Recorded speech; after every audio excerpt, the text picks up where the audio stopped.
It was a movie at Traparoni nkubulidde lwabadde lutalo lwakweragako ssente. Sheila Gashumba yapadde ku microphone ng'afa.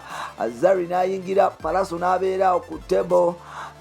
Waliwo omugagga w'ebikonde, I think president w'ebikonde bamuyita ne guy bamuyita Moses, I think. Naye n'ayingira amajjane katandika okuba nti geragako. Zari the boss lady n'asobola okuba nti asasanyako ku majja. I think yasobola okuba nti agezaako okugetinga so close ne Pallaso okuteba era nga Zari obaolyawo tetwategeddeko nti babadde basobola okuba nti ayagala kubako Pallaso, naye mukyala wa Pallaso yabadde awo around nga tebasobola kuba nti boogera bulungi. Zari yatumidde Pallaso abavubuka nga bana last night, naye ekintu ne kigaana. Pallaso nga ali ku table kwegamba nga ebyokunywa bijjabuzi Hennessy nezifuuka Hennessy, kwegamba twanyumiddwa, naye ng'ate n'amawulire agatambula. Ye mukyala mukulu amanyikiddwa nga Primus Imwe, bayinza okuba nti bagenda mu lutalo ne mukyala mukulu amanyikiddwa nga Sheila Gashumba, era nga bitwogerera omusajja mukulu amanyikiddwa nga Muhanji yandiba nga bamukutte mu liiso nga Alex Muhanji agenda kubeera muwulu ebyaddala, kubanga wetwogerera Rickman yasobola okuba nti aproposinga mukyala mukulu amanyikiddwa nga Primus Imwe. Recently Rickman yavayo n'atugamba nga bw'atakyegomba bw'atakyafaayo no matter what, kwegamba battle yeri. Video eno enabasponsa bayo bakutuusako filime ez'emulembe akwogata n'ebizigo. SBM House of Fragrance. We deal in all types of fragrance, mists, lotions, creams, shower gels, face and body oil perfumes.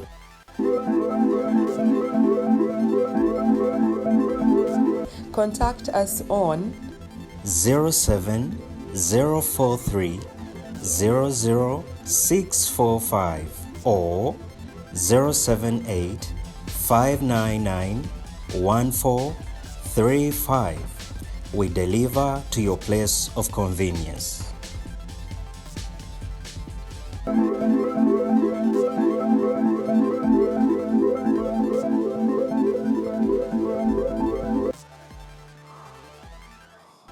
Byebyo kulikayo mubasponsa baffe genda maaso n'okuba nti obawagira mu mbeera yonna kuba batambula naffe.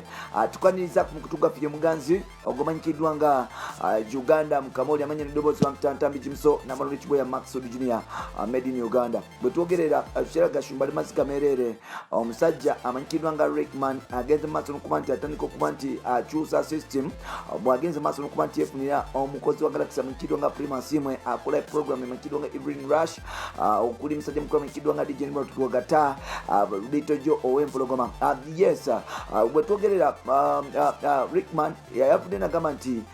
yakowa abantu by'okumulumya, abantu batamuwa kitiibwa, abantu balowooza nti bo be baakabye ennyo, yakooye ebintu bwe bityo. Era nga Rickman yasobodde okuba nti alabikirwako mu kifo ekimu mu bbaala okwabaddeeko Primus Imwe n'abantu ab'enjawulo, n'afukamira wansi n'ayambaza engagement ring gagenda maaso okuba nti amuteekako akaweta mpola mpola. Kino kikulaga nti obaolyawo tekyafectinga Rickman oba Gashumba yekka, wabula n'omusajja mukulu amanyikiddwa nga Alex Muhanji owa Comedy Store, CEO Comedy Store, nti ono Prime mukyala wa Alex Muhanji. Wabula wetwogera wabadde ng'abo ezitambula nti basobola okuba nti bayawukana, era Prime n'asobola okuba nti atambula mu butongole n'abeera nga ali single mpola mpola, era nga Muhanji obaolyawo agenda maaso okuba nti afuna abakyala mbu abalala, n'agenda maaso okuba nti atambula. So Prime ebiseera ebyo abadde atagalamu nga agira maaso n'okuba nti anywa buwalaji, nga buwalaji bumukuba jakuleyo nga buwalaji bumukuba, n'avaako akola atamidde mpola mpola. So kwe kusala okufuna omuntu asobola okumudaabudde n'okumbeezaawo Rickman kwe kusobola okuba nti ajja. Abanano basobola okuba nti omuliawo baako nekibeekolera, era nga ebifaananyi byatandise okuba nti bitambula ku mitwe egy'enjawulo nga bagenda maaso n'okuba nti benywegera ku gatta nga Rickman yafukamidde agezaako okuba nti akola proposal. Rickman Primus asobola okuba nti obaolyawo agigula. Bwe twogera Primus Imwe abadde single nga talina agamba, naye kati already ali taken mpola mpola. Kino kikulaga nti obaolyawo Sheila Gashumba ayinza okuba nti obaolyawo ayitiramu awo mpola mpola. Yabadde nga kula paroni nga ali era ali mu kuzunga buzunzi n'abasajja balala nga eno omwana agenda maaso n'okuba nti afuuza Primus Imwe, era nga Prime prim yavudde nagamba nti ekijja kijje atatidde oba nagenda okujja ye Tasigazza Musajja abanga amwagala ebisigadde yeetaaga kumanya tetumanyi oba mukyala Carol Gashumba Sheila Tasigazza Musajja kubanga character za Carol nazo zibalamu amaanyi nti olwaleero bakugamba nti lugakubamu era obaoliawo ekyanyiza musajja mukulu amanyikiddwa nga Rickman n'okutuuka okuba nti atambula mu kwekyavu kuba nti obaoliawo mukyalo ntyembala mu magezi bwegenda mu maaso n'okuba nti adetinga luga muyini mu Nigeria. So ebyo ebyemu ku nsonga obaoliawo ebyaletedde Rickman okusala okuba nti akyusa ebirowoozo era bwe twogerera Rickman mpola takyasobola okuba nti obaoliawo adda wa Sheila era nga Prima Simwe naye asobola okuba nti atambulamu tubadde tulowooza nti obaoliawo Muhanji ne Prima asobola okuba nti basortinga out issues zaabwe zabasobola kubanga bano basobola okuba nti bafunamu obutakkaanya Prima the supermodel n'atambulamu Muhanji naye n'atambulamu n'afunamu abasajja ba Prima naye Muhanji n'afunamu omukyala bamukuba so omukyala oyo yabadde single nga talina so Rickman kwe kusala okuba nti agendayo okusobola okuba nti atereza embeera kubanga neeri Sheila Gashumba agenda maaso okuba nti amudisappointinga bwe yagenda maaso okuba nti yabaka ne Rogambo so byebyo ebimu ku ebyo kati olutalo oluli mu Kampala Zari the boss lady mwali olunaku lwajjo nalabyeko ne Alicia eyita boss chick ng'afuuse small chick kubanga omwana Zari yasobola okuba nti atambula nayingira bbaala ku Laperoni ng'alina Benz mpola ng'ettemagana eringa muntu nga abasigaddewo ba boss lady bammwe abamu bali mu buvitizi abamu bali mu spasi abamu bali mu Noah nga tebakyasobola kuba nti boogera Zari yayingidde ku Laperoni yasine gweddalu Gashumba yabadde ku microphone yabadde MC anti Zari yatuuse mu Laperoni negwa eddalu yabadde ati yakayingira bwati basitafu enjawulo ne bajja mpola of course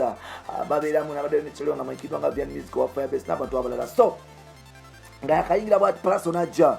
naye n'ayingira enduulu neekuba nakuba ennyimba za Pallaso nga bbiri unfortunately omuntu yakikoze yabadde mukambwe nnyo nti yategese emmeeza Zari nga almost ziri kumpi ne Pallaso basoze ne beefiringa mu buli emu neefiringako nga tewali ayagala kubonga ku munne paka Zari bwe yasobodde okuba nti yesitula n'ajja abonge ku King of the East mu bbaala gye mwabaddemu bbaala Pallaso nasobola okuba nti amulekamu so nokuba nti obaoliawo Zari agendayo n'atuula Pallaso yasobola okuba nti asituka n'alinnya ku mmeeza waggulu mu club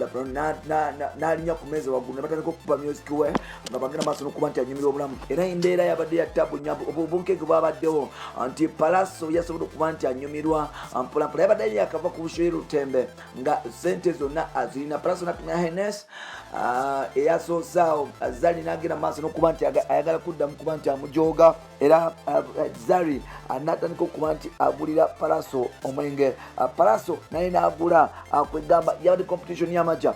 silently Zari yasobola okuba nti asituka ku mmeeza n'ayita Pallaso n'amukuba agamba I want to talk to you mfunirayo kubodde mpola awo nno Pallaso yamugambye nga bw'ali busy n'addayo kubanga Pallaso yabadde ne girlfriend we mpola nga bakyagenda maaso n'okuba nti banyumya so Zari n'addamu n'atuma omuvubuka babawunsa n'agamba Pallaso twesange wali wansi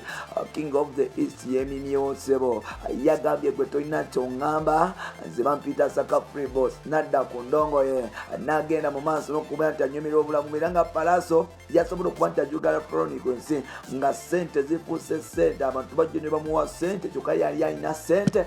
is a real boss ennaku zino nti yabadde n'akasente so Zari nagezaako nnyo okukifoosinga mpola Zari nalinayo gye bayita pool party mpola gyagenda okuba nti ategeka era nga bwe yagambye Pallaso gwe kiki wakiweeraga kiki kyoyagala Pallaso namugamba nze mpa emiliyoni mpa omutwalo gwa $, nsobole okuba nti oba oliawo tusobola okupozinga ffenna mpola Zari n'agamba ti gwe tondabanga oba oyagala mutwalo nkuwa 2 Pallaso n'akankana n'atyamu n'agamba nti owaayo omukyala nga aneesibyemu mpola naye nga ate Pallaso yasobola okuba nti ambongako ne banyumyamu 30 seconds lwakubadde nga ate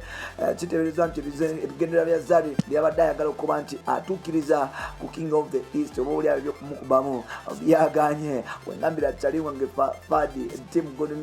God Music team Chameleon Fadi nti omusajja lwaki mwabadde mumuleka ate Zari yamutwale kugambye omukyala Pallaso yatunulidde n'eriso naga n'amugamba nti gwe nkulaba Zari nkulaba oyagala kuntunulako nga kiri ekyali kikazi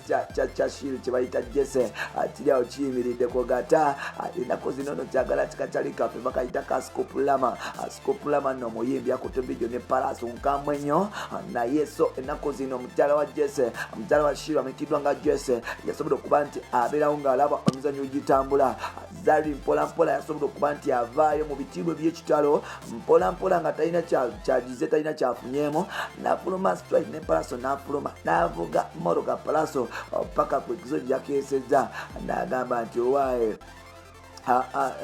tebalina kyo baŋŋamba. So life ye Kampala yazemu okunyuma. Zari the boss lady mwali waliwo kye balina no competition n'aba Swamp 7 kubanga Swamp 7 yategese western rhyme.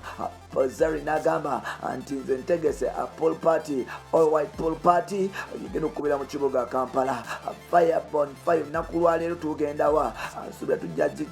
nyumirwamu tujja nyumirwamu kubanga yes Zari mwali ba Pallaso mwe bali Kamiri mwali buzomanizo ali so kunyumirwa Kampala amawe tujja galeeta era ogero maaso n'okuba nti ogafuna naye ng'ate twasokedde eri wangi ne Prim bakitadde era nga Prim yasobodde okuba nti afuna muka Rickman byebyo.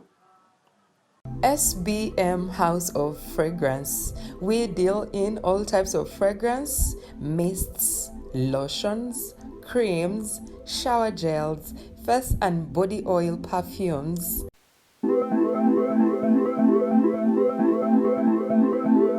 Contact us on 07043 00645 or 078 599 1435. We deliver to your place of convenience.